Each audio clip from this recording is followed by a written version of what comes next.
There we go. Alright, so we're going to go ahead and, for some reason it took me off air, and we're going to paint that up best we can. I guess I could put my hand in and do that.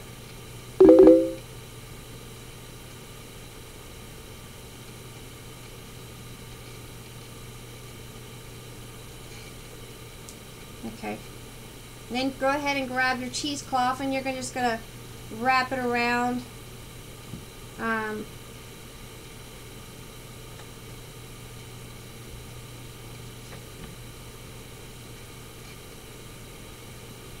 that, the cheesecloth is just to give it texture.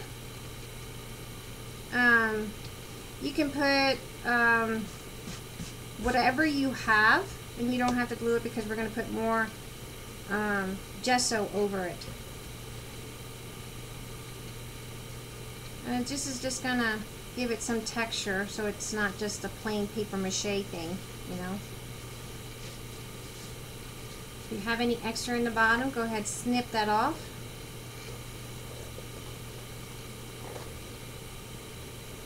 Don't waste those extra pieces because you can use it if you're planning to do a canvas, Christmas canvas, you can use that for your canvas. So set that aside. I'm going to wipe this off because I'm a clean phobic. I have to have things clean.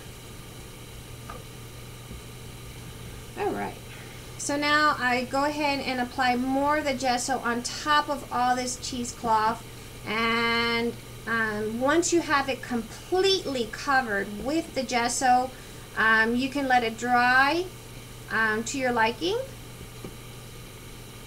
and then you can start applying your trim. Now for the trim, what I did is I gathered 3 different styles of trim, and I did a running stitch on it, and we'll really quickly go over the running stitch once we get to that part. Okay, so basically, give you a quick idea. Once you have your whole entire Christmas tree drenched with this gesso, we're going to let it harden up and let it dry up so that we can apply all our delicious, yummy trims on it. Okay. And yeah, you're going to use a lot of gesso, so just make sure you have a lot of handy gesso around. And you're going to also use the gesso for your canning jar. So I'm going to go ahead and let that set aside over here to dry up on its own because I have one done. So once it's, see, it's hard as a rock, almost like a cement kind of texture. I don't know if you can see the texture on it, but that's pretty much it. I left it dry overnight. Then we're going to grab a mason jar. Now with your mason jar, what I recommend that you do is you grab an alcohol wipe and clean it for any residue or anything, dust or particles that might be on it, because otherwise, if you're going to use acrylic paint, it's not going to stick really good. And make sure you dry it up really good. So just get it really wiped up really good, dried up. I have one done, so we're going to quickly grab my gesso. I'm using gesso. I didn't use acrylic paint. I used just gesso because it's just the same thing. Quickly give it a couple coats of gesso and heat set it. You know, you can put it in the oven for a good 200 degrees for about 5 minutes and let it sit there, cook up. Or you can just do what I do, because I'm too lazy to run all the way to my kitchen and throw this baby in. Take your heat gun and just dry it up. Okay? On this, I do recommend that you try to get really good strokes. Otherwise, you're going to have the strokes show up. Just make sure you get it really, really good. Do a couple layers of this gesso. And if you use acrylic paint, the one I found that worked the best was Folk Art. I've tried the other ones, it didn't work as good. Make sure it's not glossy also. And just, you know, go to town. See? Really simple, right? Now, I'm going to take my heat gun. I don't want to bore you guys with all the details of how you do it, but just take your heat gun right to it and let it soak up some of that heat, penetrating in and sealing it in.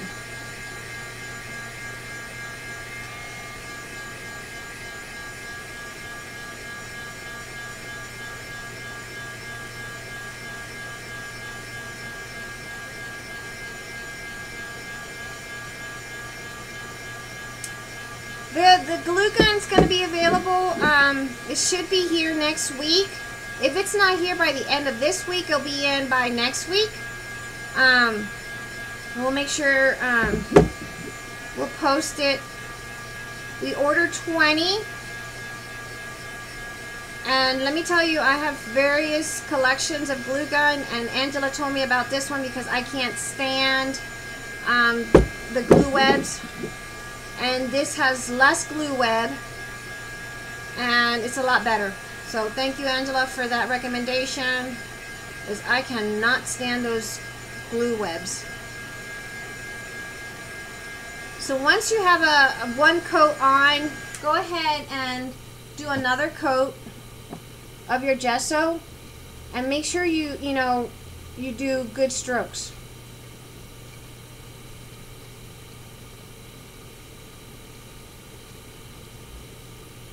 So once you have it done, give it about, I would say about good 3 strokes or coats, sorry, layers of this gesso. And I'm going to put that aside because I already have one and I don't think you guys want to see me doing all this mess. Put that one there. And you're going to do the same thing for the lid. You're going to make sure you wipe it down with some alcohol wipes and then paint it. Again, I just used gesso. I didn't go out and do anything really fancy. So here's my finished product, right? My bottle. Take a sanding paper and just carefully sand the edges to give it a little bit of a distressed look. Just around where you think that it needs it, you know.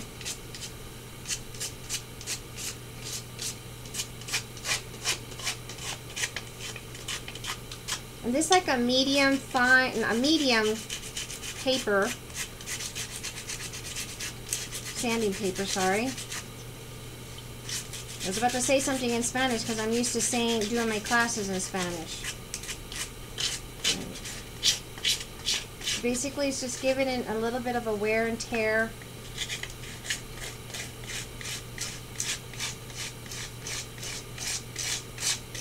Especially on those bottom parts, because you know that's the natural wear and tear.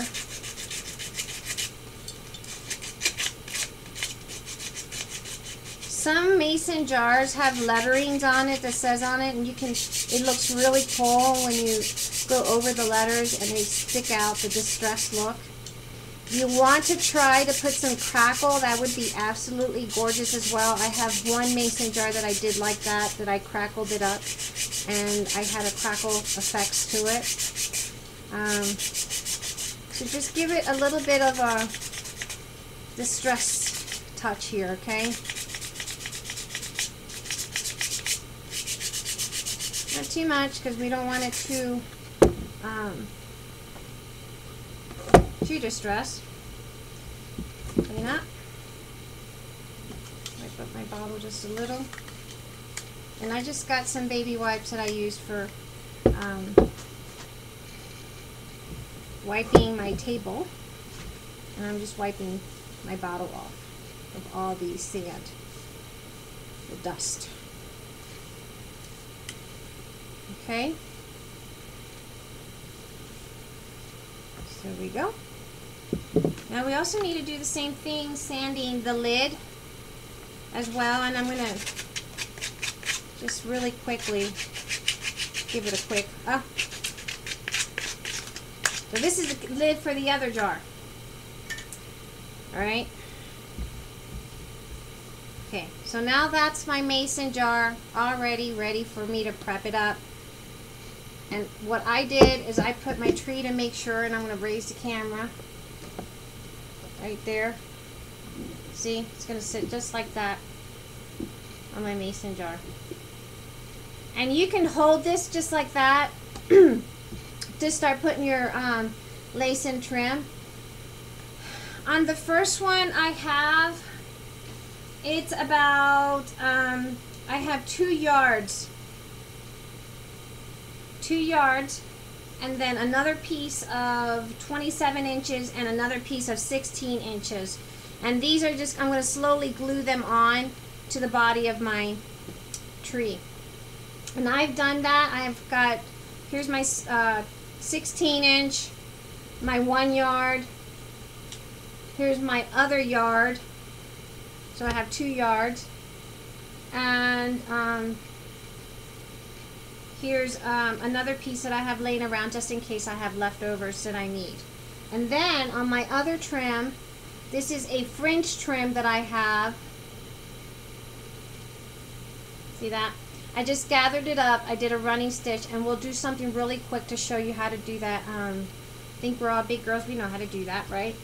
On the fringe, I have 1 yard, 27, and 2 and 8 inches on the fringe. And then, I'm sorry, on the fringe I have 2 single yards and 27 inches. And then on this other trim, I have 1 yard, and I have a 27-inch piece and an 8-inch piece.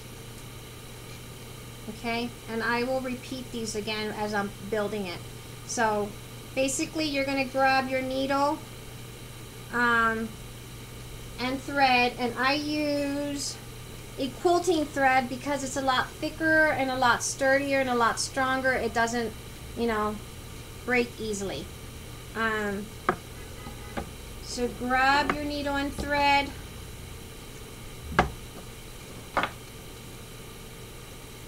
My hands are really grody, so sorry.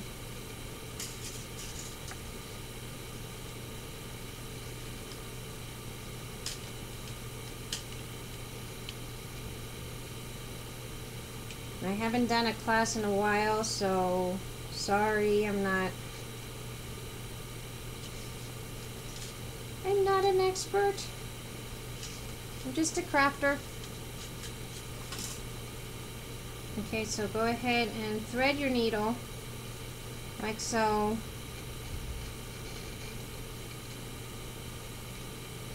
If I can see,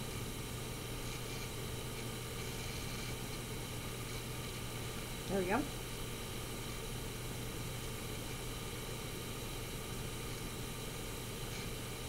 And then grab your trim of choice.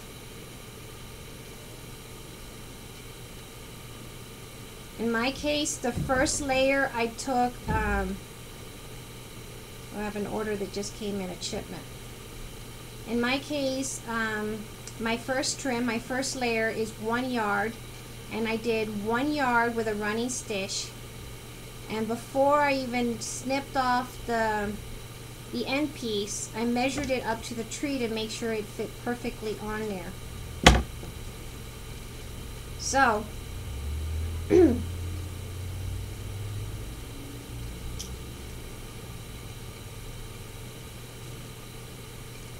let's see if I find a little piece here. Right here. This is the first trim I'd use for my first bottom layer. And what I did is let me lower the camera again.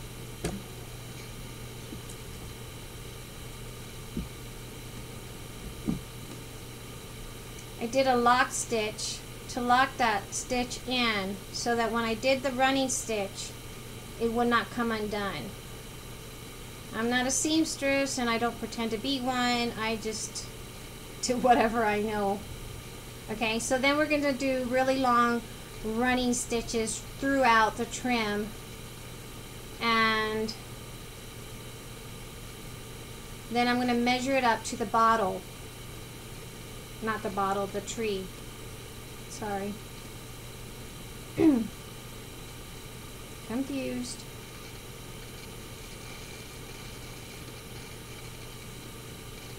So just do a quick running stitch throughout all your trim of choice.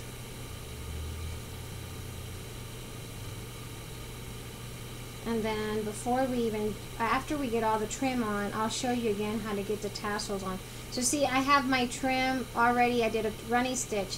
What I do is I measure, I bring it up to the tree and I decide, okay, is that enough, you know, for it, before I even try to snip off that extra piece. So I just measure it up, you know, and I say, okay, that's perfect right there. Maybe a little bit higher. And this was also about 11-inch trim. Okay, so right there, and then I'm going to go ahead and do a seal it up or close it up, whatever you want to call it, a lock stitch right there, and lock it up. And that's what I did for all of my trim for this tree. Any questions so far? Do I have everyone on board?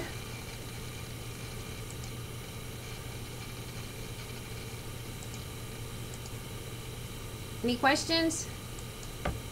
Okay, so now I have all these trims. Let me start with the bottom trim. Lower the camera again, and I'm sure it's probably making you guys dizzy. And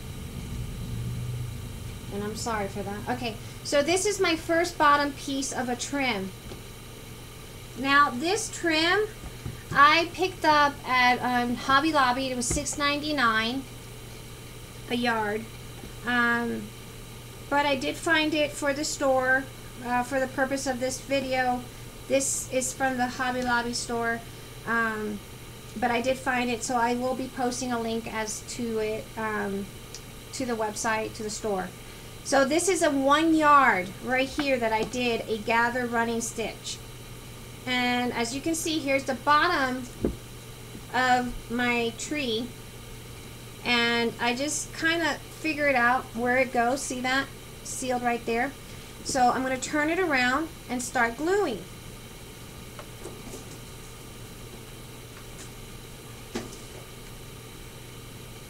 And just put a little bit of ounce of your glue.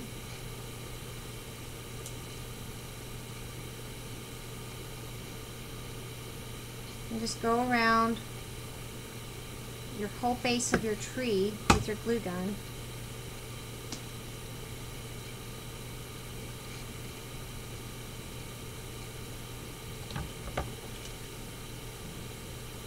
I don't recommend you use anything else other than glue gun, hot glue, because since we have gesso and cheesecloth on here, we want to make sure it really sticks good on here.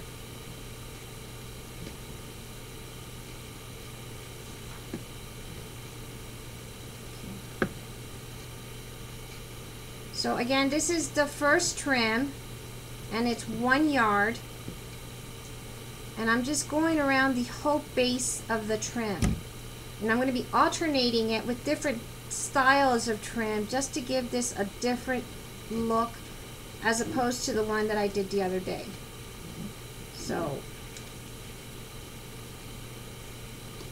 and you can do yours however you want, but there's my first layer, really simple, right? Now I'm going to grab my fringe trim, and again I did a running stitch, and it comes, now this one was a little trickier to do the running stitch because of the fringe, but I did it, and basically